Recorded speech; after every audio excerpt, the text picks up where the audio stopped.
Hello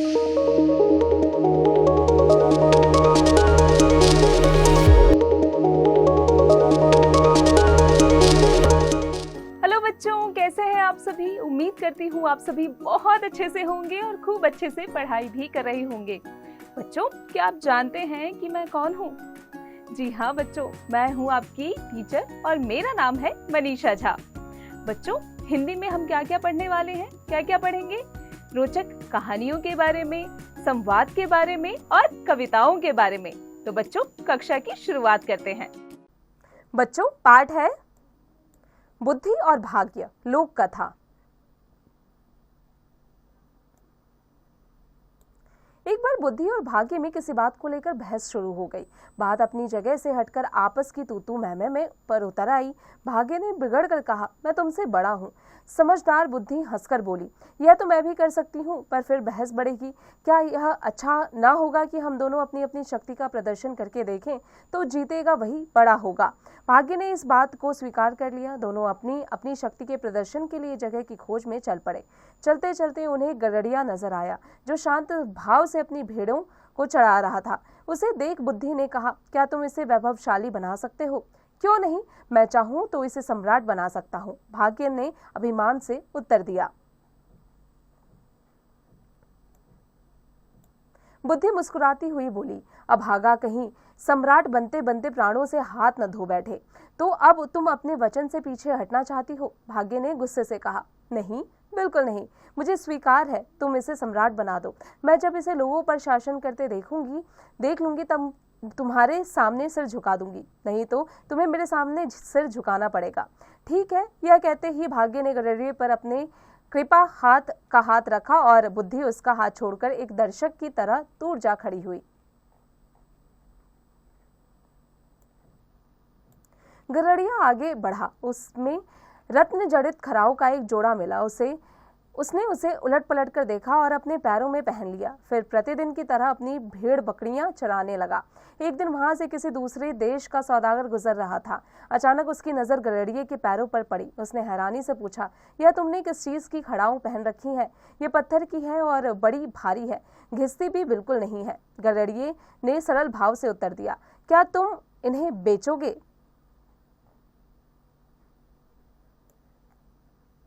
बेचना क्या होता है? यदि तुम्हें पसंद है तो तुम इन्हें ले जाओ। इस पत्थर की जोड़ी को तुम्हारे सिवा खरीदेगा भी और कौन? अच्छा बताओ, तुम्हें इसकी क्या कीमत दूं? क्योंकि इस खड़ाऊ का जोड़ा मुझे बहुत पसंद है। मैं इसे हर कीमत पर खरीदने के लिए तैयार हूँ। अरे मुझे कुछ नहीं चाहिए, बस तुम मेरी झोपड़ी में एक बोरी भुने हुए चने रखवा दो। मैं रोज गाँव जाने पर थक जाता हूँ, खा पी कर यही मस्त पड़ा रहूंगा। सौदागर ने प्रसन्नता से चने की बोरी वहां रखवाई और खड़ाऊ का जोड़ा लेकर अपनी राह चल दिया। उसने देश पहुंचकर उसने वह खड़ाऊ का जोड़ा वहां के महामंत्री को भेंट कर दिया, ताकि उसे व्यापार में और अधिक सुविधाएं मिल सके। इधर गड़रिये को नंगे पांव देख भाग्य ने रत्नों से जड़ा हुआ एक और बढ़िया खड़ाऊ का जोड़ा उसके सामने रख दिया। गड़रिया उसे भी पहनकर बकरियां चराने लगा। कुछ दिन बाद वही सौदागर उधर से फिर गुजरा। रत्नों से जड़ा हुआ खड़ाऊ का जोड़ा उसके पैरों में देख आश्चर्यचकित रह गया और मन ही मन सोचने लगा, इस गड़रिये पर भाग्य की अपार कृपा दिखती है। उसने गड़रिये से कहा, तुम्हें ऐसी बढ़िया खड़ाऊ कहाँ से मिलती है? उसने अपने आप न जाने कौन आकर इन्हें मेरी राह में रख जाता है, मैं तो बस इन्हें पैर में पहन लेता हूँ। गड़रिये से सरलता से उत्तर दिया, क्या तुम इन्हें भी बेचोगे? हाँ हाँ, ले लो। यह कहकर गड़रिये ने अपने पैरों से खड़ाऊ उतारकर व्यापारी के सामने रख दी। व्यापारी मन ही मन सोचने लगा कि अपने देश चलकर वहां के सम्राट की सेवा में इन्हें भेंट करूंगा। इसके बाद सम्राट से अपना मेलजोल भी बढ़ जाएगा। उसने अब की बार 2 बोरी चने और 10 भेली हुए गुड़ गड़रिये की झोपड़ी में रखवा दिए और खड़ाऊ लेकर अपनी राह चल दिया। अपने देश जाकर वह सम्राट से मिला और अच्छी तरह सजाकर खड़ाऊ का जोड़ा उन्हें भेंट दिया। सम्राट इतनी बेशकीमती खड़ाऊ को देखकर स्तब्ध रह गए। बोले, वाह, बहुत ही सुंदर खड़ाऊ है, तुम्हें कहां से प्राप्त हुई?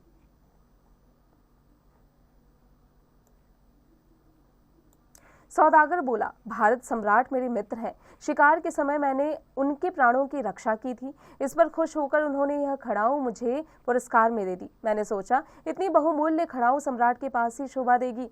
आशा है आप इस दास की तुच्छ भेंट को स्वीकार करेंगे। सम्राट ने सौदागर की प्रार्थना सहर्ष स्वीकार कर ली। पुरस्कार के तौर पर सम्राट ने उसे 1 लाख मुद्राएं दी और पूछा, क्या भारत सम्राट के कोई जवान पुत्र भी हैं? अभी वे खुद जवान और अविवाहित हैं। बड़े ही शांत और सज्जन है। सौदागर के पास अब झूठ बोलने के सिवा कोई चारा नहीं था। वह हर सम्राट के तरह से सम्राट को खुश करना चाहता था। हाँ, कैसे कैसा रहे यदि उनके साथ हमारी राजकुमारी का विवाह हो जाए। अति सुंदर, वे इसे अपना सौभाग्य ही समझेंगे। सौदागर की आंखों में इस समय लाखों रुपयों की बेशकीमती खड़ाऊ पहने हुए गरड़िया घूम रहा था। सम्राट ने प्रसन्न होकर सौदागर को हर तरह की सुविधाएं और राजदूत की पदवी दे दी। बोले, अब तुम जाकर अपना काम शुरू करो।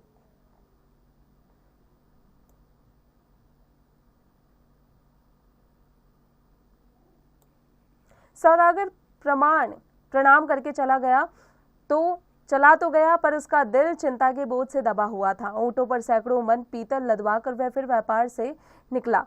चलता चलता वह वहीं उस गरड़िए की झोपड़ी के पास पहुंचा। गरड़िया दूर कहीं भेड़ें चराने गया हुआ था। सौदागर ने अपने नौकरों को ऊंटों से सामान उतार कर पड़ाव डालने की आज्ञा दे दी। धरती पर पीतल की सिल्लियों का ढेर लग गया। चारों ओर खेमे ही खेमे गड़ गए। शाम को गरड़िया लौटा। दोनों एक दूसरे को देखकर खिल उठे। गरड़िए के पैरों में अब एक और बेशकीमती खड़ाओं का जोड़ा था। यह देखकर सौदागर के आश्चर्य की सीमा न रही। सोचने लगा, जरूर यह आदमी कोई जादूगर है।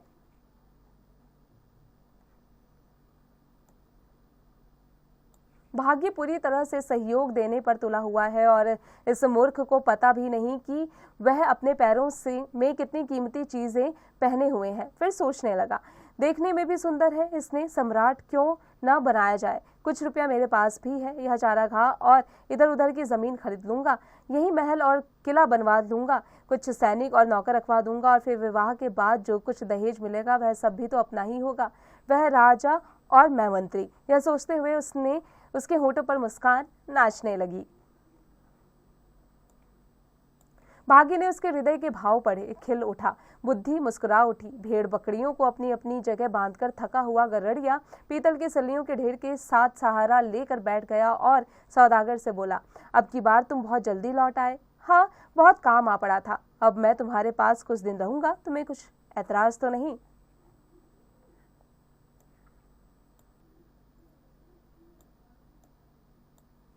अरे वाह, कैसी बातें करते हो। जंगल में मंगल हो जाएगा। बस मेरी भेड़ बकरियों को तुम्हारा कोई आदमी ना छेड़े।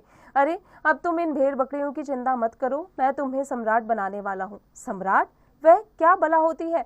गरड़िए ने हैरानी से पूछा। सम्राट महाराज, मतलब कि आसपास के इलाके के जितने भी आदमी हैं वह सब तुम्हारी चाकरी करेंगे। मैं अपने देश की राजकुमारी से तुम्हारा विवाह भी करवाऊंगा। मेरा विवाह? तुम्हारी बातें तो मेरी समझ में नहीं आ रही, पर ठीक है, जो तुम्हारी इच्छा हो सो करो। बस मेरी भेड़ बकरियों को कुछ न कहे। यह कहते कहते वह अजीब मूर्खता से हंस दिया। तभी अचानक सौदागर की नजर पीतल के ढेर पर पड़ी। वह आंखें फाड़ कर देखता ही रह गया। पीतल में एक अजीब तरह की चमक आ गई थी। अब वह पीतल का नहीं, सोने का ढेर था। वह सोचने लगा, ओह, यह आदमी कितना भाग्य का बली है। इसे सम्राट बनाना कुछ कठिन काम नहीं। यह तो सम्राट बनाया गया है। भाग्य ने जीते हुए वीर की तरह अभिमान से बुद्धि की ओर देखा। बुद्धि ने मजाक में ही उत्तर दिया, कोई बात नहीं, अभी आगे बढ़ो। सौदागर ने अपना सोचा हुआ काम शुरू कर दिया। सोना बेचकर जमीन खरीदी, महल और किला बनवाया, सेना भर्ती की। अब बेशुमार दौलत उसके पास थी। वहां के जागीरदारों को मुंह मांगा रुपया देकर कुछ जागीरें भी खरीद ली। गरड़िया के लिए बढ़िया बढ़िया कपड़े बनवाए। सजा हुआ गरड़िया शक्ल सूरत से तो अब राजा लग रहा था, पर वास्तव में उसे राजा का अर्थ भी नहीं पता था। धीरे धीरे सौदागर ने उसकी भेड़ बकरियां भी इधर उधर कर दी। जब गरड़िए ने पूछा तो कह दिया, रात में खुलकर ना जाने कहां चली गई।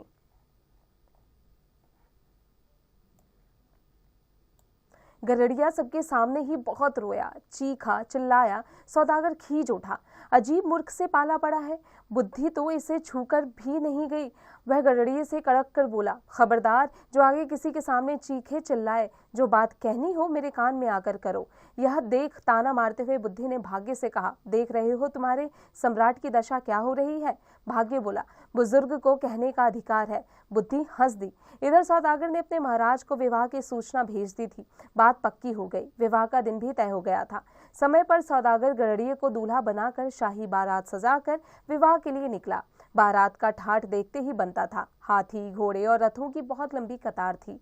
दूल्हे के साथ सौदागर हाथी पर बैठा आगे आगे चल रहा था।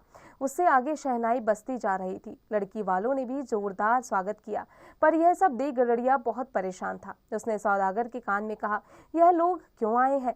कहीं मुझे पकड़ने तो नहीं आए? कहीं मेरी भेड़ बकरियां तो इनके खेत में चराने को नहीं चली गई थी? स्वागत करने वालों में से महामंत्री के सौदागर से पूछा, क्या सम्राट के कुछ हमारे लिए आदेश दिया है? सौदागर ने कहा, हाँ, हमारे सम्राट का कहना है कि स्वागत में आए हुए प्रत्येक आदमी को 10-10 सोने की मोहरें इनाम में दे दी जाए। चारों ओर गडरिया सम्राट की जय के नारे गूंज उठे। भाग्य ने अट्टहास लगाते हुए बुद्धि की ओर देखा। बुद्धि शांत भाव से बोली, पर यह सब तो सौदागर की मेहरबानी से हुआ है ना, क्योंकि मैंने सौदागर का साथ नहीं छोड़ा। सौदागर के सहारे मैं और तुम अपनी अपनी मंजिल की ओर बढ़ रहे हैं। इस कहानी के अंत में हमारी हार जीत का फैसला होगा। बात आगे बढ़ी। बारात की अगवानी हुई। दावत का रंग जमा। फिर रात को भंवरे पड़े। भंवरे के बाद दूल्हा बना गडरिया चित्रशाला में चला गया। वह बहुत परेशान था। डर के मारे उसका बुरा हाल था। वह बार बार सोचता, आखिर यह सब क्या था? मैं फिजूल सौदागर के चक्कर में पड़ा। आधी रात को गडरिये को पायलों की रुंझुन की आवाज सुनाई पड़ी। पायलों की रुंझुन ने गडरिये के मन में बेहद डर भय भर दिया। वह कांप उठा। उसने बचपन में भूत प्रेतों और डाकियों की कहानियां सुनी थी कि वह रात के समय आकर लोगों को मार डालती है। उसने अनुभव किया कि वह आवाज और निकट आती जा रही है। कुछ देर बाद किसी ने कमरे का दरवाजा खटखटाया। वह भय से पीला पड़ गया। उसका दम फूल गया। उसने अपने बचने का अब उसे कोई उपाय नहीं सोच रहा था। वह लपका और खिड़की से नीचे छलांग लगाने लगा। अब उसकी मौत नजदीक थी। तभी बुद्धि ने भाग्य से कहा, इसे बचाओ, तुम्हारा सम्राट मौत के मुंह में जा रहा है। भाग्य चुपचाप खड़ा था। उसकी समझ में कुछ नहीं आ रहा था। वह झुंझलाकर बोला, क्या करूं? अजीब मूर्ख से पाला पड़ा है। तुमसे बन पड़ता है तो तुम ही इस मूर्ख को मरने से बचाओ। मैं अपनी हार मान लूंगा। तथास्तु, ऐसा ही हो। यह कहकर बुद्धि गडरिये के दिमाग में घुस गई। बुद्धि के आते ही ऊंचाई से धरती को देखकर गडरिये ने सोचा, नीचे गिरकर करने से क्या लाभ, और फिर राजमहल में डाकियों का क्या काम? तभी वह खिड़की छोड़कर कमरे में लौट आया। फिर उसे ध्यान आया, जिसके साथ रात को मेरी भावरे पड़ी थी, उसके पैरों में भी ऐसी ही आवाज आ रही थी। हो सकता है मेरी दुल्हन ही मुझसे मिलने आई हो। ओह, मैं भी कैसी मूर्खता करने जा रहा था। धीरे धीरे सारी कहानी उसके दिमाग में घूमने लगी।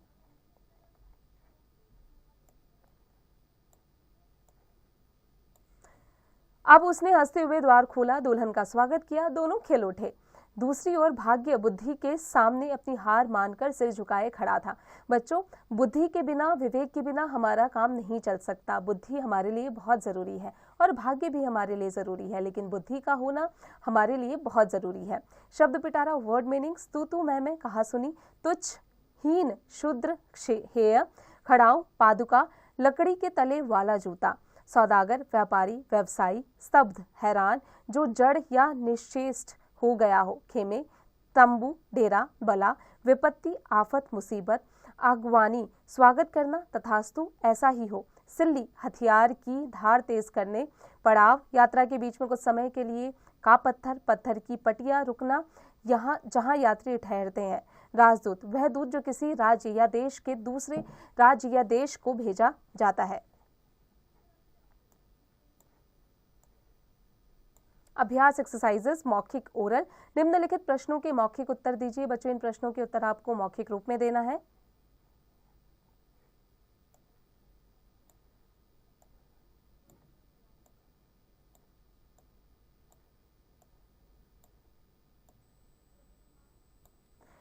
लिखित रिटर्न निम्नलिखित प्रश्नों के उत्तर दीजिए। बच्चों यहाँ जो प्रश्न दिए गए हैं उनके उत्तर आपको लिखित रूप में देना है। इसका अभ्यास आप पाठ की मदद से स्वयं कीजिएगा।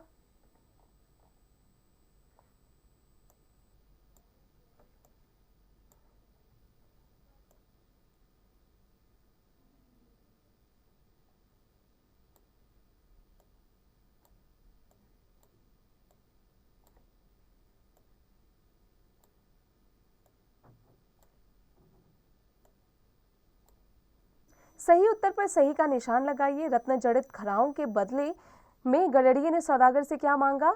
1 बोरी भुना चना। आगे का अभ्यास स्वयं कीजिएगा।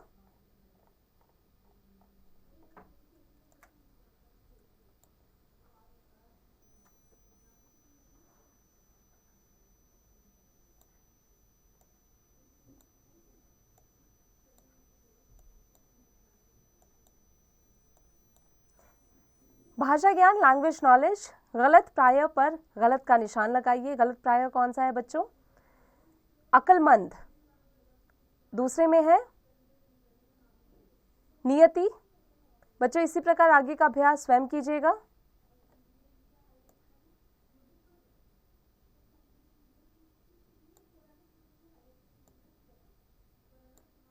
रंगीन शब्दों के लिए उचित विलोम शब्द चुनकर वाक्य पूरे कीजिए।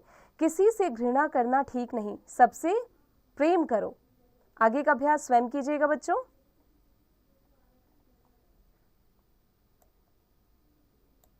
रंगीन शब्दों के लिंग बताइए। बच्चों यहां पर आपको रंगीन शब्दों के लिंग बताने हैं। इसका अभ्यास आप स्वयं कीजिएगा। वाक्यों को बहुवचन में लिखिए। घोड़ा घास चर रहा है, घोड़े घास चर रहे हैं। आगे का अभ्यास इसी प्रकार स्वयं कीजिएगा। रचनात्मक कौशल क्रिएटिव स्किल। मां ने सब्जी खरीदी, बच्चा सो गया, शीतल गाना गाती है, मोहन खेल रहा है। उपरोक्त वाक्यों में खरीदी, गाती है, सो गया, खेल रहा है क्रियाएं हैं। कर्म की दृष्टि से क्रिया के 2 भेद होते हैं, अकर्मक क्रिया और सकर्मक क्रिया। अकर्मक क्रिया जिस क्रिया का कोई कर्म नहीं होता उसे कर्मक क्रिया कहते हैं। उपरोक्त वाक्यों में सो गया और खेल रहा है अकर्मक क्रियाएं हैं। सकर्मक क्रिया जिस क्रिया का कर्म होता है उसे सकर्मक क्रिया कहते हैं। उपरोक्त वाक्यों में खरीदी और गाती है सकर्मक क्रियाएं हैं। खरीदी क्रिया का कर्म सब्जी तथा गाती है क्रिया का कर्म गाना है। सकर्मक क्रिया 2 प्रकार की होती है, एक कर्मक क्रिया, द्विकर्मक क्रिया। एक कर्मक क्रिया जैसा कि नाम से ही स्पष्ट किया गया है कि जिस क्रिया का एक ही कर्म होता है उसे पहचानने के लिए क्रिया के साथ क्या का प्रश्न करते हैं। उदाहरण, मानस फुटबॉल खेल रहा है। क्या खेल रहा है? फुटबॉल। संभव जलेबी खा रहा है। क्या खा रहा है? जलेबी।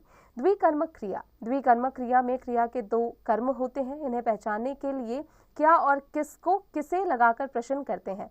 उदाहरण, माली पौधों को पानी दे रहा है। क्या दे रहा है? पानी। किसको दे रहा है? पौधों को। रोहन ने श्राव्या को गुब्बारा दिया। क्या दिया? गुब्बारा।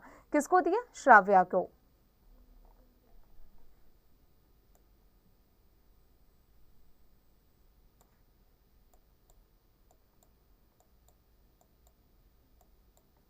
उचित क्रिया द्वारा वाक्यों को पूरा कीजिए। बच्चों उचित जो क्रिया है उसको लगाकर यहाँ पर से लिखकर उस वाक्यों को पूरा करना है। जैसे मनोज ने घड़ी खरीदी। आगे का अभ्यास इसी प्रकार स्वयं कीजिएगा।